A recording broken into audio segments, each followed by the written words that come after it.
દાખલા નંબર 2.8 એના આધારિત 2.9 છે. તો આપણે વારાફરતી બંને દાખલાઓનું અહીંયા ઉદ્ઘાટન કરીશું. ચલો પહેલાં ઉકેલ જોઈશું 2.8. 2.8નો ઉકેલ શું આવશે? પહેલાં રકમ સમજીએ. બે પ્લેટો વચ્ચે હવા હોય, બે પ્લેટ વચ્ચે તમારે શું રાખવાની છે? હવા. તેવા સમાંતર પ્લેટ કેપેસિટરમાં દરેક પ્લેટનું ક્ષેત્રફળ આપી દીધું છે. એ બરાબર 6 × 10⁻³ મીટર સ્ક્વેર. બે પ્લેટો વચ્ચેનું અંતર એટલે એને સ્મોલ ડી કહેવાય, 3 મિલીમીટર. મિલીમીટરમાંથી સાદામાં ફેરવીશ એટલે 10⁻³ મીટર. આ કેપેસિટરનું કેપેસિટન્સ C0 કહેવાય. શૂન્ય અવકાશમાં C0 એ લખાય હવામાં કેપેસિટન્સ, એને આપણે C0 કહીશું. ચાલો તો પછી C0નું સૂત્ર અવેલેબલ છે. તમને બધાને ખબર છે કે સમાંતર પ્લેટ કેપેસિટરનું સૂત્ર આખું લખવું હોય તો આવું લખાય હવામાં સમાંતર પ્લેટ કેપેસિટરનું સૂત્ર C0 બરાબર ε0A/d. ઘણા લોકો આને બાય ડી પણ કહે છે, ε0A/d. C0 ε0નું મૂલ્ય 8.85 × 10⁻12 એ 6 × 10⁻³ ડી 3 × 10⁻³ -3 ગઈ, 3 દૂને 6. આની સાથે આપણે ગુણી નાખીશું એટલે લગભગ 17.7 × 10⁻12 ફેરેડે. મારે આને 10⁻12 કાઢી નાખવું એટલે 17.7 પિકો ફેરેડે. તો ફર્સ્ટ આન્સર આવી ગયો, સિમ્પલ સાદો આન્સર આવી ગયો. કેપેસિટન્સ ગણો. જો આ કેપેસિટરને 100 વોલ્ટના સપ્લાય સાથે જોડવાનું આવે, હવે એમ કહે છે કે V બરાબર 100 વોલ્ટના સપ્લાય સાથે જોડવામાં આવે તો દરેક કેપેસિટર પર વિદ્યુતભાર Q શોધો. દરેક પર વિદ્યુતભાર Q0 કેટલો હશે? Q0 પણ કહી શકાય. ઘણા લોકો આને Q0 પણ કહેશે, હવામાં મૂક્યું છે તો. જો કે કેપેસિટરમાં કાંઈ ફરક પડતો નથી, માટે આના ઉપરથી તો સૂત્ર જ છે. સીધું જ સૂત્ર તમે અહીંયા વાપરી શકો છો. શું શોધવાનો છે? V0 Q0. તો Q0 બરાબર Q બરાબર CV એટલે C0V આ સૂત્ર છે. કિંમતો મૂકી દઈશું. Q0 બરાબર C0 તમારી પાસે અવેલેબલ છે 17.7 × 10⁻12 પિકો ફેરેડેમાંથી ફેરેડેમાં ફેરવ્યા. ગુણાકારમાં V તમને આપી દીધો છે 100. તો આની 2 ઘાત થાય, એમાંથી બાદ થઈ જાય. તો Q0 બરાબર 17.7 × 10⁻10 કુલમ. તો આ મને મળી ગયો વિદ્યુતભાર. શું મળી ગયો? વિદ્યુતભાર. બીજું આ 7 છે, આ પોઈન્ટ ખસેડીને અહીંયા લાવો, આ પોઈન્ટ ખસેડીને અહીંયા લાવો એટલે શું થાય? તો 1.77 ગુણ્યા તમે લાવો કઈ બાજુ? ડાબી બાજુ. તો આમાં 1 પ્લસ થાય એટલે -9 કુલમ. બીજું અહીંયા 7 છે, 5 કરતાં મોટા છે. સાર્થક અંક પ્રમાણે જો વાપરશો તો 1.8 × 10⁻9 કુલમ. સોરી 19 લખાઈ ગઈ, 9 છે. આ આવો ફૂલ એન્ડ ફાઇનલ આન્સર. તો આ બે વસ્તુ સિમ્પલ દાખલો છે, કશું છે નહીં, સૂત્રમાં ખાલી કિંમત મૂકવાની. પણ હવે શું કહે છે અહીંયા? આપણને શું કહેવામાં આવ્યું છે કે સ્વાધ્યાય 2.8માં આપેલ કેપેસિટરમાં, એટલે એક કેપેસિટર આપેલું હોય 3 મિલીમીટર જાડાઈની, એટલે એની જાડાઈ તો એટલી જ રાખી, અબરખ અથવા માઇકા એક પ્લેટ આવે ડાયઇલેક્ટ્રિક અચળાંક, જેનો ડાયઇલેક્ટ્રિક અચળાંક 6 હોય તેવી પ્લેટ વચ્ચે દાખલ કરવાની છે. એટલે પહેલાં આપણે અહીંયા જોઈ લઈએ, અહીંયા આપણી પાસે જગ્યા છે. તો પહેલાં આવી આકૃતિ હતી, સમજી લો. ત્યારે અહીંયા આપણે લીધો Q0 વિદ્યુતભાર પ્લસ, અહીંયા માઇનસ, આ સાઈડ માઇનસ લઈએ, આ બાજુ પ્લસ Q0. ત્યારે એની વચ્ચેનું અંતર D હતું અને ક્ષેત્રફળ A હતું, બધું આપેલું હતું. તો આનો જવાબ આપણને મળ્યો C0. હવે શું કહે છે કે આ જ પ્લેટ વચ્ચે શું કહે છે? બે પ્લેટો વચ્ચે વોલ્ટેજ સપ્લાય સાથે જોડેલો હોય, ત્યારે વોલ્ટેજ સપ્લાય સાથે દાખલ કર્યો ન હોય, દૂર કર્યો હોય, ત્યારે કે દરેક કિસ્સામાં શું થશે? તો આની વચ્ચે આપેલ 3 મિલીમીટર જાડાઈની પ્લેટ કેપેસિટરની બે પ્લેટ વચ્ચે, એટલે અહીંયા આપણે બીજી 3 જો જોઈ શકો છો આનું અંતર 3 મિલીમીટર. આ છે ને આવી રીતે લગોલગ આવી રીતે ફિટ થઈ જશે, ચપોચપ આ રીતે ફિટ થઈ જશે. અને આનું K બરાબર 6 લો એમ. સમજણ પડી? તો અહીંયા Q0માં કોઈ ફેરફાર ના થાય, આ યાદ રાખજો. અને આનું જે કેપેસિટન્સ છે, કારણ કે એની જાડાઈ એટલી ને એટલી રાખવામાં આવી છે, માટે અહીંયા કેપેસિટન્સ C0 પણ અચળ જ રહેશે, એટલે C અચળ રહેશે. અહીંયા બે વસ્તુ અચળ રહી છે, Q0 અચળ રહેશે અને C અચળ રહેશે. તો બદલાશે શું? તો આની વચ્ચેનું વોલ્ટેજ બદલાય છે. શું બદલાય છે? વોલ્ટેજ બદલાય છે.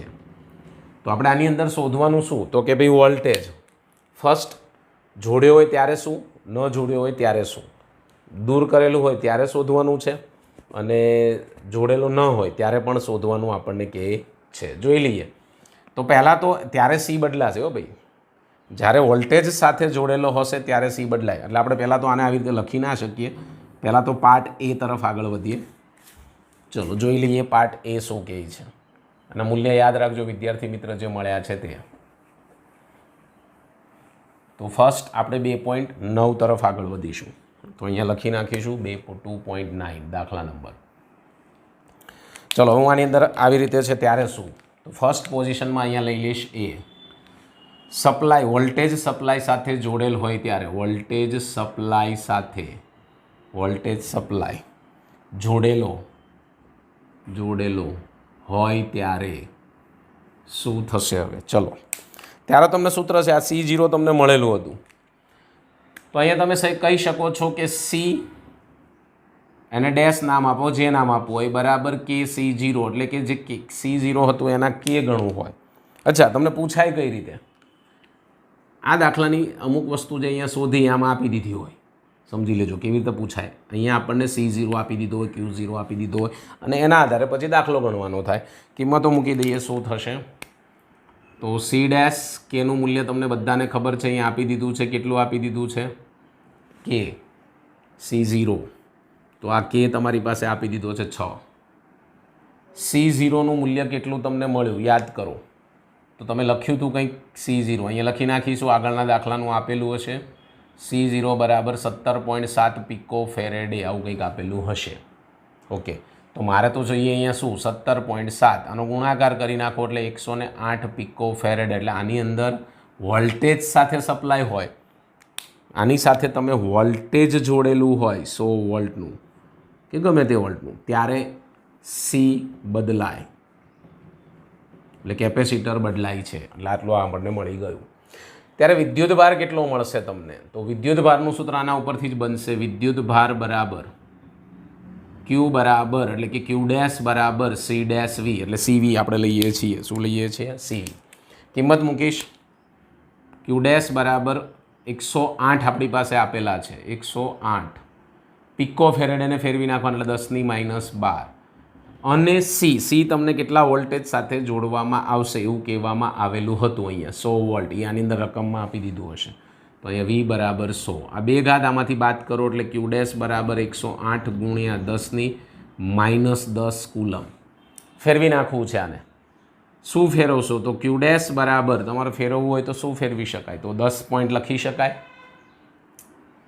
બે ઘાત આમાંથી જતી રહે એટલે 10 આવી છે, સમજી લો. ન ફેરવો તો એમને રાખો, કોઈ વાંધો નથી ભાઈ, સમજણ પડી ગઈ. તો અહીંયા તમે બે ઘાત આમાંથી 10માંથી બાદ કરી પિકો ફેરેડે અને પોઈન્ટ અહીંયા ખસાડો એટલે 1.08 ગુણ્યા 10⁻8, બે ફેરવી નાખે એટલે એક જવાબ આવી ગયો. ક્લિયર? અને આમાં V તો તમે જોડ્યો છે એટલે અહીંયા V અચળ રહેશે, એટલે અહીંયા Q બદલાય છે.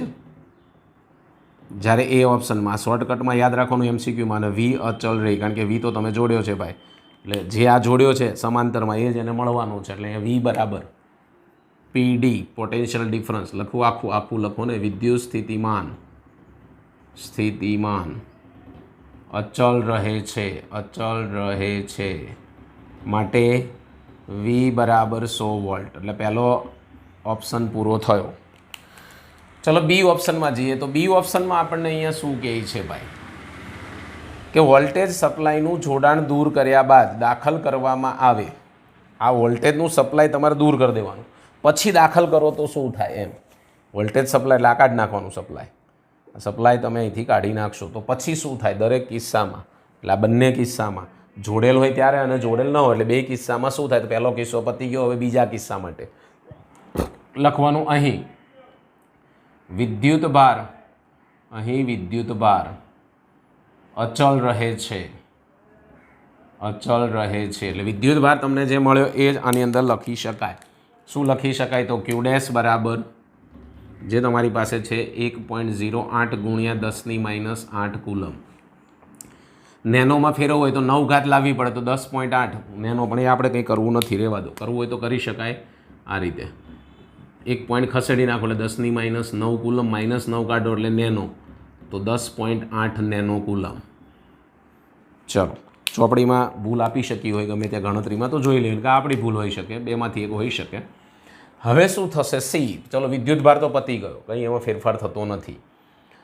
સાહેબ હવે આપણે વાત કરીએ સીની, તો સી પણ અચળ રહે છે, તો માટે કહી શકું કેપેસિટર અચળ રહે, કારણ કે વોલ્ટેજ બદલાણો નથી, જે પહેલાં હતો એ જ રહે, માટે સી અચળ રહે. માટે સી બરાબર તમે કહી શકો 108 પિકો ફેરેડે. તમે લીધેલું છે, તમે મેળવેલું છે, અહીંયા રહ્યું.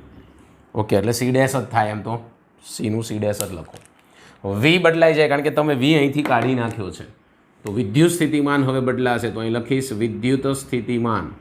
તો વિદ્યુત સ્થિતિમાનનું સૂત્ર થશે કે જે વી છે એ V0ના કેમાં ભાગનું થશે.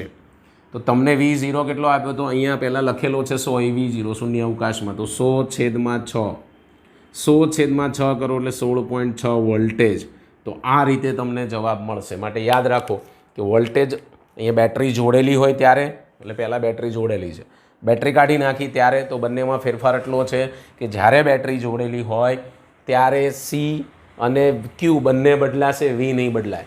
અહીંયા ઉલટું થઈ જશે, સી અને વી, સી અને ક્યુ અચળ રહેશે. જે અહીંયા બદલાતા હતા એ અહીંયા જ્યારે બેટરી કાઢી નાખશો ત્યારે અચળ રહેશે અને વી બદલાશે. એટલું મગજમાં ફિટ કરી દો. આ દાખલામાં ફેરફાર શું કરી શકે કે એ છે 6 આપી શકે, એની જગ્યાએ ગમે તે મૂલ્ય આપે. આ વોલ્ટેજ અહીંયા આપેલું છે એનું પણ ગમે તે મૂલ્ય આપી શકે. આગળ તમે C0 જે મેળવ્યો છે એનું ગમે તે મૂલ્ય અહીંયા આપી શકે. બાકી તો કોઈ ફેરફાર આમાં કરવા જેવો લાગતો નથી. આ પ્રમાણે